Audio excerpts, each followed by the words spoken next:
अवधूत चिंतन श्री गुरुदेव दत्त श्री स्वामी समर्थ. नमस्कार, मी पूजा. आपल्या चॅनलवरती तुम्हा सर्वांचं पुन्हा एकदा खूप खूप मनापासून स्वागत आहे. आज आपण पाहणार आहोत व्यंकटेश स्तोत्राची 21 दिवसांची सेवा कशी करायची व कोणत्या दिवसापासून सुरू करायची हे सुद्धा आज आपण पाहणार आहोत. या अगोदर आपल्या चॅनेलवरती 3 दिवसीय व्यंकटेश स्तोत्राची सेवा कशी करायची याबद्दलचा व्हिडिओ चॅनेलवरती अपलोड होता. जवळजवळ 4 ते 5 महिने झाले असतील व ती सेवा मी सुद्धा केली होती 3 दिवसाची. त्याचा अनुभव काय आला होता मला तो सुद्धा व्हिडिओ आपल्या चॅनेलवरती अपलोड होता. त्या व्हिडिओला खूप जणांनी खूप चांगला प्रतिसाद दिला, म्हणजे खूप जणांनी पाहिला व खूप छान छान कमेंट्स केल्या. त्याबद्दल सर्वांचा धन्यवाद. पण बघा, जर आपण मनापासून जर एखादी सेवा केली, त्या सेवेवरती विश्वास ठेवून पूर्ण श्रद्धेने पूर्ण दृढ राहून व्यवस्थित जर सेवा केली ना, त्या सेवेचे फळ आपल्याला मिळते. तसेच आपल्याला त्या सेवेचे रिझल्ट्स सुद्धा 100% दिसतात.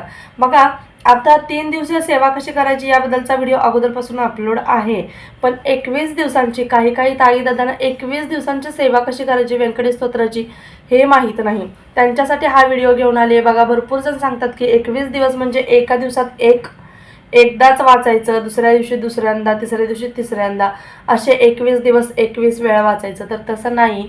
आपल्याला 21 दिवसात 21 म्हणजे एका दिवसात तुम्हाला 21 म्हणजे एक मंडळ तुम्हाला पूर्ण करायची आहे. म्हणजे 21 दिवसात तुमचे किती होतील पहा. तुम्हाला एका दिवसात तुम्हाला 21 वेळा पाठ करायचा आहे व्यंकटेश स्तोत्राचं. बघा, याचं अनन्यसाधारण असं महत्त्व आहे. तुमच्या जीवनात कितीही मोठी आर्थिक परिस्थिती येऊ द्या, इतके आजपर्यंत उपाय सांगितले ना, त्या सर्व उपायांपैकी सर्वात प्रभावी व अतिशय उच्च कोटीचा असा उपाय जर कोणता असेल तर व्यंकटेश स्तोत्राची सेवा. भरपूर ताईदादाने याचा अनुभव येतो, भरपूर ताईदादाने याचे रिझल्ट्स दिसतात व तुमची मनोकामना, जी मनोइच्छित इच्छा आहे ती सुद्धा नक्कीच 100% पूर्ण होते. कारण बघा, आपण जर त्या सेवेवरती विश्वास ठेवून ती सेवा केली ना, मग कितीही काम अशक्य असू द्या, ती सेवा व त्याची सेवेचे फळ आपल्याला मिळते. आता ही सेवा कशी करायची, कोणत्या दिवसापासून सेवा करायची? बघा, कोणताही शुभ दिवशी तुम्ही ही सेवेला सुरुवात करू शकता.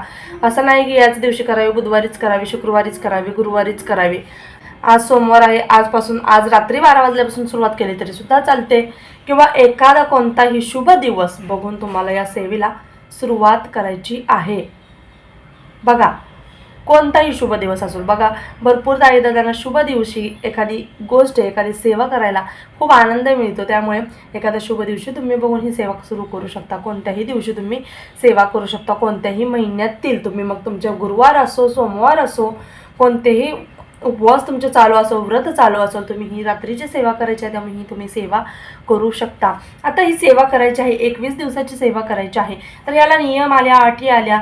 तर जे काही नियम सांगणार आहे त्या नियमामध्ये मी बसतोय का, हे नियम माझ्याकडून पाळले जातील का, माझ्याकडून हे होईल का, हे एवढा भरपूर शंका आपल्या मनात येतात ना, आपण ती सेवा करायची की नाही याच्यामध्ये अडकून जातो. मी करू की नको. किंवा बघा, भरपूर जण आपापले असे काही थरारक अनुभव सांगतात ना, त्यांच्या अनुभव ऐकूनच आपल्याला ती सेवा करावीशी वाटत नाही, म्हणजे भीती वाटते. पण बघा, मी सुद्धा सेवा केली आहे, मी सुद्धा पहिल्यांदाच सेवा केली होती. पण थरारक असं दर्शन तर भेटलं मला, पण थरारक असं म्हणजे पहिल्या दिवशी खूप घाबरले होते. तो अनुभव मी तुम्हाला शेवटी सांगेन काय घडलं होतं माझ्यासोबत. पण बघा, जास्त घाबरून आपण सेवा करायची नाही. आपण त्या सेवेवरती विश्वास ठेवायचा, न घाबरता, न डगमगता, स्थैर्य म्हणजे स्थिर मन आपलं एकाग्र करून जर सेवा केली ना, काही सुद्धा होत नाही. बघा, 21 दिवस ही सेवा करायची आहे. कोणत्याही दिवशी करायची आहे चालू. तुम्ही कोणत्याही दिवशी सुरू करू शकता. ज्या दिवशी सुरू करणार आहात त्या दिवशी तुम्हाला सकाळी संकल्प घ्यायचा आहे. सकाळी संकल्प घ्या किंवा रात्री तुम्ही वाचना अगोदर संकल्प घ्या. संकल्प काय घ्यायचा आहे, 21 दिवसांची तुम्ही ही सेवा करता, तर 21 दिवसांचा तुम्हाला संकल्प घ्यायचा आहे. हातामध्ये संकल्प कसा घ्यायचा तुम्हाला माहीत आहे. फूल घ्यायचं आहे, तांदूळ म्हणजे अक्षता, नंतर हळदी कुंकू घ्यायचं आहे. तुमची जी काही इच्छा आहे, तुम्ही कशासाठी करत आहात ही सेवा, ते सर्व काही मनोकामना बोलायच्या आहेत. नंतर हातावरून पळीने पाणी खाली सोडून द्यायचं आहे. हा संकल्प आहे. संकल्प कशासाठी? बघा, संकल्प केला की आपण त्या सेवेमध्ये बांधलं जातो. आपण ते सेवा न चुकता, न डगमगता 21 दिवस पूर्ण करतोच म्हणजे करतोच. त्यासाठी संकल्प करायचाच आहे. आता बघा, पिरियड्स वगैरे आले तर काय करायचं? तर पिरियड्स आले तर बघा, आपण एखादं व्रत करत असून किंवा एखादी पूजा चालू असेल, काय असेल, आपल्या घरात शुभकार्य असेल, म्हणजे काही असो, व्रत वगैरे आपण करत असो सोमवार गुरुवार, तर आपण पिरियड्स आले तर तो गुरुवार स्किप करतो, पुढच्या गुरुवारपासून कंटिन्यू करतो. पण यावेळेस तसं नाही. तुम्हाला जर पिरियड्स वगैरे आले तर तुम्ही नव्याने तुम्हाला सुरुवात करावी लागणार, पहिल्यापासून सुरुवात करावी लागणार. त्यामुळे महिला असतील आपल्या, त्यांना सुरुवात करायची असेल तर तुम्ही अगोदर पिरियड्स येऊन जाऊ द्या. पिरियड्स येऊन गेले की 5व्या दिवसापासून तुम्ही परत कंटिन्यू करा, म्हणजे 21 दिवस तुमचे व्यवस्थित पूर्ण होऊन जातील. अशा प्रकारे किंवा सुतक आलं किंवा विटाळ आला तर अशा वेळेस काय करायचं, त्यावेळेस पण असं तेच देवा जेवढी सेवा झाली ती गेली सगळी, नंतर तुम्हाला पहिल्यापासून सुरुवात करावी लागणार आहे. त्यासाठी बघा भरपूर अडचणी येतात. ही सेवा म्हणजे भरपूर अतिशय उच्च कोटीची सेवा कार्य आहे, त्यामुळे ही सेवा करायची म्हटले की याच्यामध्ये भरपूर अडचणी अडथळे येतातच. आपल्याला सारखं काही ना काहीतरी आपल्याला अडवत असतं ही सेवा करण्यापासून. त्यामुळे डगमगायचं नाही, परत भीती बाळगायची नाही व न डगमगता न भीता ही सेवा करायची. व्यंकटेश महाराज तुम्हाला दर्शन देणार म्हणजे देणारच.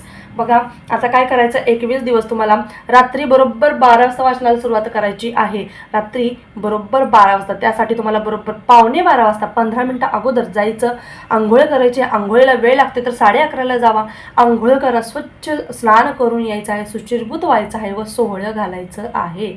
सोहळं म्हणजे पुरुषांनी धोतर घालायचं आहे, लेडीजनी साडी नेसायची आहे व साडीतच तुम्हाला करायचं आहे. नसाल कम्फर्टेबल तर तुम्ही ड्रेस घाला, काही हरकत नाही.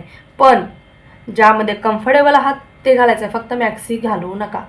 मॅक्सी लेडीजने एवढं करायचं आहे. व बरोबर 12 वाजता तुमच्या तोंडातून व्यंकटेश स्तोत्राचा उच्चार निघलाच पाहिजे. त्या अगोदर 5 मिनटं, 12ला 5 ते 10 मिनटं बाकी असताना तुम्ही बसा, एक माळ श्री स्वामी समर्थ महाराजांची करा. आपल्या गुरूंना विसरायचं नाही आहे. व एक माळ झाल्यानंतर तुम्ही नंतर व्यंकटेश स्तोत्राला सुरुवात करायची आहे. आता 21 वेळा आम्ही कसं मोजायचं, तर बघा तुम्ही एक वाटी घ्या, वाटीमध्ये 21 कॉईन्स ठेवा व दुसरी रिकामी वाटी घ्या. एक वेळा बोलून झालं की एक कॉईन घेऊन त्या वाटीमध्ये टाका. असं प्रत्येक वेळेस टाका, म्हणजे तुम्ही बरोबर चुकणार नाही. 21 वेळा तुमचं न चुकता होऊन जाईल. बघा ही कॉईनची पद्धत खूप छान आहे, त्यामुळे आपलं वाचन पण होतं, आपल्याला कळतं पण आपलं किती वेळा झालेलं आहे व मोजण्याचीही गरज नाही. ते कॉईन संपले की कळतं आपल्याला की आपलं 21 वेळा पठण झालेलं आहे. त्यामुळे आवर्जून ही सेवा करा. नंतर मांडणी काय करायची, तर बघा तुम्ही छोट्याशा पाटावरती दत्त महाराजांचा फोटो असेल किंवा बालाजी महाराजांचा फोटो असेल तर तो ठेवा. जर नसेल तर स्वामी समर्थ महाराजांचा फोटो किंवा मूर्ती असेल ती ठेवा, काहीही हरकत नाही. त्यांच्यासमोर तुम्हाला बाजूला एक तुपाचा किंवा साध्या तेलाचा जरी दिवा लावून प्रज्वलित करून ठेवला तरी चालेल, पण तो दिवा आपली संपूर्ण पूजा होईपर्यंत विझता कामा नाही. म्हणजे 21 वेळा पठण होईपर्यंत तो दिवा विझता कामा नाही. त्यामुळे त्या दिव्याकडे अतिशय बारीक लक्ष ठेवायचं आहे. धूप दीप अगरबत्ती लावायची आहे. स्वामींना फुलं व्हायची आहे, दत्त महाराजांना किंवा बालाजी महाराजांना फुलं व्हायची आहेत, मगच ही सेवा करायला सुरुवात करायची आहे. बघा नंतर ही सेवा झाली आपली, 21 वेळा वाचलं. बघा असं काही आहे ना, 21 वेळा म्हणजे आता तुमच्या घरात आर्थिक परिस्थिती तुमची बरी नाही आहे, तुम्हाला नोकरी मिळत नाही आहे किंवा तुमचा विवाह होत नाही आहे, संततीसाठी नाही आहे, फक्त आर्थिक प्रगतीसाठी आहे. संततीसाठी दुसऱ्या सेवा असतात. संततीसाठी म्हणजे ही आर्थिक प्रगतीसाठी, लक्ष्मी प्राप्तीसाठी ही अतिशय उच्च कोटीची सेवा आहे. त्यामुळे त्यासाठी ही सेवा केली जाते व याचे रिझल्ट्स मिळतात, याचे अनुभव येतातच. त्यामुळे सर्वांनी करा. तुमचा उद्योग, तुमचा बिझनेस आहे तो व्यवस्थित चालत नाही आहे, नोकरी मनासारखी मिळत नाही आहे, घरात आर्थिक पैशाची तंगी आहे, कोणाकडे पैसे आपल्याला अडकलेले आहेत किंवा तुम्ही कोणाला तर दिले आहेत तो आता देतच नाही आहे, असं भरपूर काही अडचणी आपल्या जीवनात असतात, आर्थिक समस्या असतात. त्या समस्यावरती सर्वात किंवा ग्रहपीडा असेल, वास्तुदोष असेल, सर्वात प्रभावी उच्च कोटीची सेवा कोणती असेल तर ती फक्त आणि फक्त व्यंकटेश स्तोत्राची सेवा आहे. त्यामुळे आवर्जून ही 21 दिवसाची सेवा करा. आता ब्रह्मचार्याचं पालन करायचं का, बघा ब्रह्मचार्याचं पालन करण्याचा प्रयत्न करा. बघा जेवढं तुम्ही कराल ना काटेकोर प्रत्येक नियमाचं पालन, तेवढं तुम्हाला चांगले रिझल्ट्स येणार आहे. त्यामुळे तुम्ही आवर्जून ब्रह्मचार्याचं पालन करा. नंतर मांसाहार पूर्णपणे वर्ज्य करायचा आहे. मांसाहारसुद्धा नाही, मद्यपान नाही व जेवढं शक्य होईल तेवढं तुम्ही राग, लोभ, मत्स्य किंवा वाईट विचार सर्व काही बाजूला सोडायचा. बघा जेव्हा आपण वाचनाला बसतो ना तेव्हा आपलं मन एकाग्र करायचं आहे. कधी कधी असं होतं ना, कधीच आपण विचार करत नाही, आपल्याला जांभळे येतात किंवा खूप झोप येते किंवा आपल्याला अश्लील विचार घाणेरडे विचार आपल्या डोक्यामध्ये यायला सुरुवात होते, मनात यायला सुरुवात होते. का होतं? कारण वाईट शक्त्या ज्या असतात ना त्या आपल्याला बाधा आणत असतात. ही सेवा करण्यापासून आपल्याला थांबवत असतात, किंवा काही ना काहीतरी दरवाजा वाजतो, किंवा आपल्याला थंडी भरून येते, काही ना काहीतरी होत असतात, अंगावर काटे येतात, मुंग्या येतात, काही ना काहीतरी आपल्यासोबत होत असतं. जर आपण यावेळेस घाबरायचं नाही व आपण न डगमगता आपण ही सेवा करायची आहे. ज्यावेळेस तुम्ही बसाल, निळ्या आसनावरच बसायचं आहे. निळ्या आसन तुम्हाला बसण्यासाठी घ्यायचं आहे. मग तुम्ही घरातला ब्लाऊज पीस घेतला तरीसुद्धा चालेल, व तुमच्या बाजूला अजून एक आसन ठेवायचं आहे. आसनाभोवती रांगोळी काढायची आहे, व वाचनाला बसताना तुम्ही महाराजांना विनंती करायची आहे की महाराज, हे दत्त महाराज, बालाजी महाराज, मी आजपासून 21 दिवसांची ही सेवा या कामासाठी करत आहे, या इच्छेसाठी करत आहे. तर तुम्ही माझ्यासोबत इथे विराजमान व्हा व ही सेवा माझ्याकडून करून घ्या, व जी काही भोळी भाबडी सेवा माझ्याकडून घडते ती गोड मानून घ्या, व 21 दिवस निर्विघ्नपणे ही सेवा पार पडू द्या, अशी विनंती करायची आहे. बघा, तुम्ही विनंती करताना तेव्हा साक्षात महाराज तिथे येऊन बसलेले असतात बरं का. बालाजी महाराज आपल्याच बाजूला येऊन बसलेले असतात. त्यामुळे विनंती करायची म्हणजे करायचीच. कधी कधी असं होतं की बाजूला आपल्या कोणीतरी चालत आहे असं वाटतं, पण ते स्वतः महाराज असतात, त्यामुळे ते विसरायचं नाही.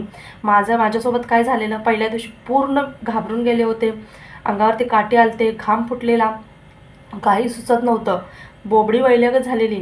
पहिल्या दिवशी फक्त तसं झालं, दुसऱ्या दिवशी काही नाही, तिसऱ्या दिवशी पण निर्विघ्नपणे 21 वेळा मी वाचन केलं. जसे झोपली तसं दृष्टांत साक्षात स्वामी महाराजांनी मला दृष्टांत दिला होता.